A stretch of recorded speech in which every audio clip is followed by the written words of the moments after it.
चाहते हैं तो अपने बच्चों को सब कुछ दो, मगर मोबाइल फोन मत दो।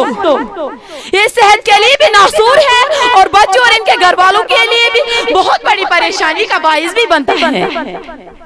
ऑनलाइन क्लास न देने से वक्ती तौर पर 5+4 मार्क्स कम हो सकते हैं, कोई परवाह नहीं, पास तो हो जाएगी, तालीम तो मिल जाएगी, मगर आखिरत बर्बाद नहीं हो जाएगी। जन्नत से अपने बच्चों को महरूम मत करो, अपने बच्चों को जन्नत का हकदार बना दो। दुनियावी तालीम हासिल करने के लिए आखिरत को बर्बाद मत करो। तालीम हासिल करना जरूरी है, मगर फोन के जरिए तालीम हासिल मत करो, फोन को इस्तेमाल मत करने दो। ये माँ बाप से चैलेंज है आज के दौर में। लोगों सोचो, आज सोशल मीडिया पर किस तरह की गलत वीडियोस वायरल हो रही है, मगर गलती माँ बाप की भी है जिन्होंने इनको अपने बगैर किसी से जाने की इजाजत दी और फोन इस्तेमाल करने दिया। ये बच्चियां बाद में नशे में मुब्तला हो जाती है। इस दुनिया में 2 चीजें हैं जो सबसे मुश्किल है, जिसका सिर्फ नाम है। नंबर 1 ईमान, नंबर 2 बच्चों की तरबियत। ये 2 चीजें सिर्फ नाम के रहे मगर काम के नहीं। आज के माँ बाप एक भी बच्चे नहीं पाल सकते।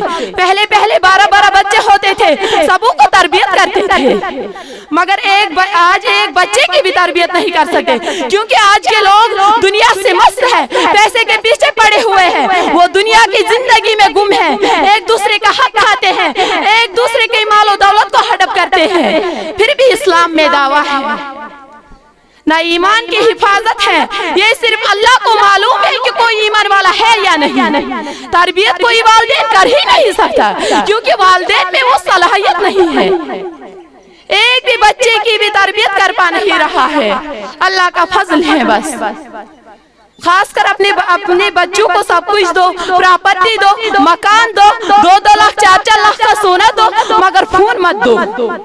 दुनिया का सबसे बड़ा चैलेंज, औरत के लिए कुरान जरूरी है या फोन जरूरी है? गौर कीजिए, दीनी तालीम और तरबियत जरूरी है या सोशल मीडिया जरूरी है? लोग रुपये कमाने में गुम है, दुनिया बसाने में गुम है। अपने बच्चों को सब कुछ दो, मगर मेहरबानी करके फोन मत दो। आपको पता नहीं है क्या से क्या हो रहा है। ये घर में बैठकर तमाम दुनिया से घूम कर आती है और अपने माँ बाप की इज्जत से खिलवाड़ कर रहे हैं। और एक बात याद रखना, औरत से इल्म छीन लिया जाए तो जहालत नस्लों तक पहुंच जाएगी। तालीम की बिना पर औरत से पर्दा छीन लिया जाए तो बेहयाई नस्लों तक सफर करेगी। अगर वालिदैन अपने बच्चों से कुछ न दे सके तो अच्छे इखलाक और अच्छी तरबियत दो, इसके बराबर कुछ भी नहीं है। दौलत खत्म हो जाती है, मगर इखलाक और तरबियत जिंदा रहती भी है और जिंदा रखती भी है।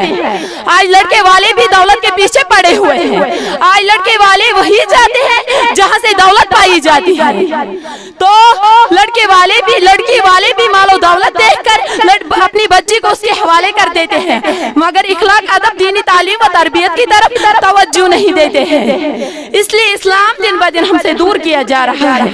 इसके बाद नतीजा यही निकलता है कि आज का रिश्ता नाकाम व नामुराद रहता है। आज के दौर के वालिदैन बेहद परेशान हैं कि हम करें तो करें क्या। 40-40 साल के मर्द और औरत निकाह के बगैर कॉलेजों में, यूनिवर्सिटियों में, दफ्तरों में घूम रहे हैं और माँ बाप कह रहे हैं कि अभी बच्चे छोटे हैं, रोजगार नहीं है। रिज़्क़ का मालिक अल्लाह है, रिज़्क़ देने वाला एक अल्लाह है। आज जो हमें मुसीबत उठाना पड़ता है, ये सिर्फ इखलाकी गिरावट और दीनी तरबियत न होने की वजह से उठाना पड़ता है। क्या एक लड़की को रुखसती के दिन दुल्हा नहीं आ सकता? ये पूरे कौम के लिए अफसोस है।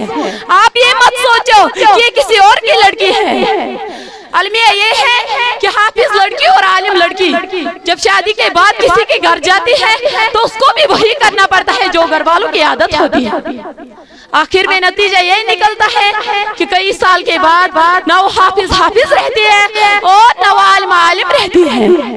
और मौलवी लोगों के घरों में भी आज गैर शरई उसूल दाखिल हो गए हैं, वो कुछ कर ही नहीं पाते। इस्लाम के लिए वो लोग भी परेशान हैं।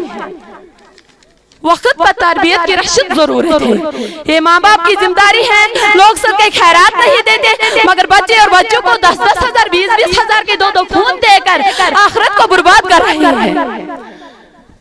हुजूर नबी अकरम सल्लल्लाहु अलैहि वसल्लम फरमो फितना फसाद के दौरान युस मीर सुन्नतस पे अमल करे तमिस कहान शहीदन हुंद सवाब। सुभान अल्लाह।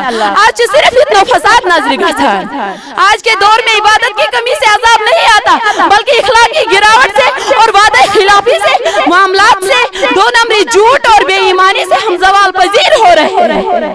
इसलिए हम पर कई तरह के अजाब और परेशानियां आ जाती हैं।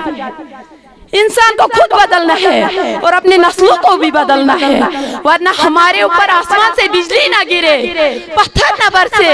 या अल्लाह रहम फरमा। शेखुल आलम रहमतुल्लाहि अलैह की तशरीह, जान एक तरफ चली जाएगी और जिस्म एक रहेगा, जान एक तरफ चली जाएगी और जिस्म एक रहेगा। यहाँ क्या छोड़ूंगा इस वक्त मेरे लिए गुस्ल और कफनाने दफनाने का इंतजाम शुरू होगा, और इर्द गिर्द अपने पराई मुझे मेहमान जानकर देखते होंगे और नजरे जमाई होंगे। लोग मुझे कब्रिस्तान पहुंचाकर और दफनाकर खुद अपनी अपनी राह देंगे। मैं अकेला शहर अंधेरे में फंस जाऊंगा, कीड़ों मकोड़ों के साथ मेरा रहन सहन होगा। इतने में नकीर मुनकीर भी आएंगे और हिसाब लेते लेते बुरा हाल होगा। ये बेटियां कल माँ बाप को घसीट कर जहन्नम में ले जाए। लिहाजा अपने अपने घरों में कुरान व सुन्नत की तालीम को आम करो और अपनी बेटियों को खून से दूर रखो। लुटाती है सर अपना मगर सजदा न छोड़ेगी, लुटाती है सर अपना मगर सजदा न छोड़ेगी।